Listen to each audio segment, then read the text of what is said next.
विद्यार्थियों, आपका 11th का एग्ज़ाम अब बहुत निकट आ गया है। अगर आप ध्यान नहीं देते हैं तो आपका एक साल बर्बाद हो जाएगा।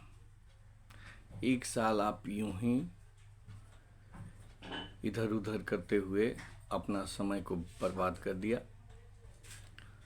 अब आपका एक साल बर्बाद होने वाला है, क्योंकि 11th पास करेंगे तभी आप 12 जाएंगे।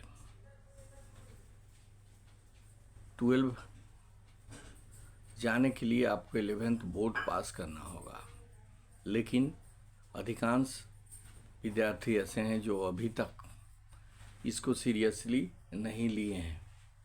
वे अभी भी अपना टाइम को यूं ही पास करते चले जा रहे हैं। अगर ऐसे करते रहेंगे तो आपका 11th का एग्ज़ाम खराब होगा, निश्चित रूप से होगा। आपका एक साल बर्बाद हो जाएगा। फिर आप क्या करेंगे? फिर 11th में फिर से आपको पढ़ना पड़ेगा, फिर से नामांकन करवानी पड़ेगी, तब कहीं जाकर आप फिर से तैयारी करेंगे। इसलिए अभी जितना समय है, इस समय का सदुपयोग कीजिए। पूरा का पूरा समय अभी एग्ज़ाम की तैयारी में लगा दीजिए। इसके लिए आपको कुछ नहीं करना है, आपके सभी चैप्टर्स को पढ़ना है, चाहे आप किसी भी फैकल्टी में क्यों ना हो।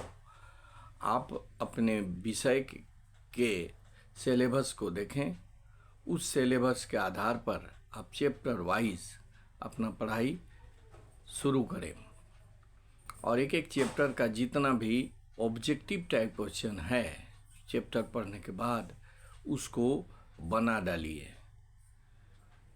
8 दिन भी नहीं लगेंगे और आपके सारे ऑब्जेक्टिव टाइप जो आपके बुक्स में दिए हुए हैं वो सारे हो जाएंगे। लेकिन इसके लिए आपको सीरियस स्टडी करने की ज़रूरत है। यूं ही फकैती मारते हुए अगर आप स्टडी करते हैं तो इससे आपका भला होने वाला नहीं है। आपका साल बर्बाद होना निश्चित है। इसलिए आप सीरियसली एक एक चैप्टर को ध्यान देकर पढ़ें, और उसके अंत में जितने भी ऑब्जेक्टिव टाइप क्वेश्चंस हैं उसको एकदम कंठस्थ कर लें, याद कर लें, लर्न कर लें। इसी में आपका कंप्लीट सिलेबस कवर होगा। अगर आप ऐसा नहीं करेंगे तो आपका सिलेबस अधूरा रह जाएगा, और इस अधूरे सिलेबस के कारण आप एग्ज़ाम में नहीं लिख पाएंगे, क्योंकि सारे क्वेश्चंस ऑब्जेक्टिव टाइप होंगे। ऑब्जेक्टिव टाइप क्वेश्चन में बहुत आसान नहीं होता है, उसमें संपूर्ण थीम को जानना जरूरी होता है। जब तक आप चैप्टर नहीं पढ़ेंगे आप पकड़ नहीं पाएंगे ऑब्जेक्टिव क्वेश्चन के आंसर को। इसलिए अंदाजित आपको उसमें टिक करना होगा। ऐसी हालत में संभव है कि आपके आंसर्स 100% या 75% गलत हो जाएंगे, और 20% ठीक करने से आप पास नहीं होते हैं। इसलिए आपको सबसे पहले चैप्टर वाइज अध्ययन करना जरूरी है। 3 रात मेहनत करने की आवश्यकता है, तब कहीं जाकर आपका सिलेबस पूरा होगा। इसको ध्यान रखिए कि ये आपका बहुत क्रिटिकल समय है। इस समय का आपको पूर्ण रूप से सदुपयोग करना है, तभी कहीं जाकर आप अच्छी तरह से लिख पाएंगे। अगर आप साइंस ले लिए हैं तो साइंस और भी ज़्यादा हार्ड है, उसको भी पढ़ने की ज़रूरत है। उसमें भी चाहे फिजिक्स हो, चाहे केमिस्ट्री हो, चाहे बायोलॉजी हो, चाहे मैथमेटिक्स हो, चाहे इंग्लिश हो, हर विषय को आपको चैप्टर वाइज तैयारी करनी है। चैप्टर वाइज तैयारी करेंगे तो आपके सारे ऑब्जेक्टिव टाइप क्वेश्चंस हो जाएंगे, और इससे आपकी परीक्षा अच्छी जाएगी, ये निश्चित है। इसलिए आपसे हम कहना चाहते हैं कि आप जितने बुक्स में जो भी क्वेश्चंस दिए हुए हैं उसको आप पहले तैयारी कीजिए, उसके बाद में और इधर उधर देखिएगा। पूरा तैयार होने के बाद आप जो गेस्ट पेपर है, जो सैम्पल पेपर है, उसको उसको पूरा करने का कोशिश कीजिए, क्योंकि सैम्पल पेपर आपके एग्ज़ाम का मिरर होता है, आईना होता है। इसलिए आप सैम्पल पेपर का भी पूरा उपयोग कीजिए, गेस्ट पेपर का भी उपयोग कीजिए, क्योंकि जो एग्ज़ाम में आने वाला है, जो एग्ज़ाम में आएगा, उसी के आधार पर यह सैम्पल पेपर और गेस्ट पेपर बनाए जाते हैं।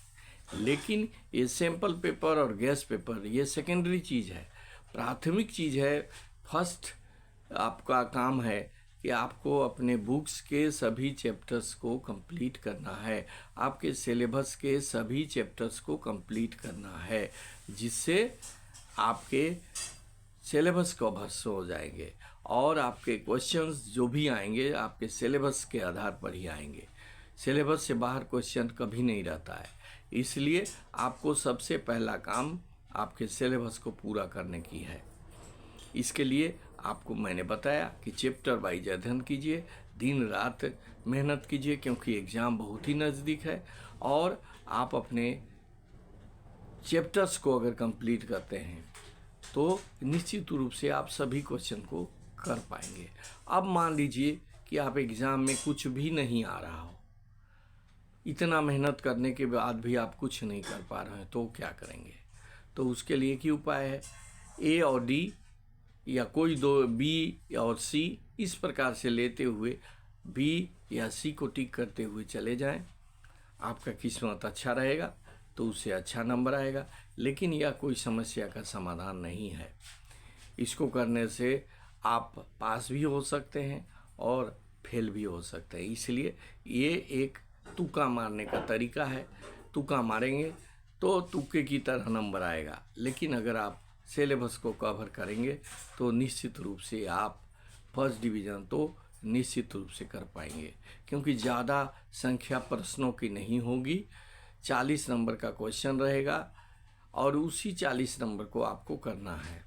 इसलिए आप ध्यान देकर अपना चैप्टर को कवर कीजिए और उसको पूरा करने का कोशिश कीजिए। और अगर इतना कर लेते हैं तो निश्चित रूप से आपका एग्ज़ाम अच्छा जाएगा, यह 100% मेरी गारंटी है। लेकिन अगर आप सिलेबस कवर नहीं करते हैं, तुक्का के भरोसे रहते हैं, चोरी के भरोसे रहेंगे, तो इससे आपका काम नहीं चलेगा।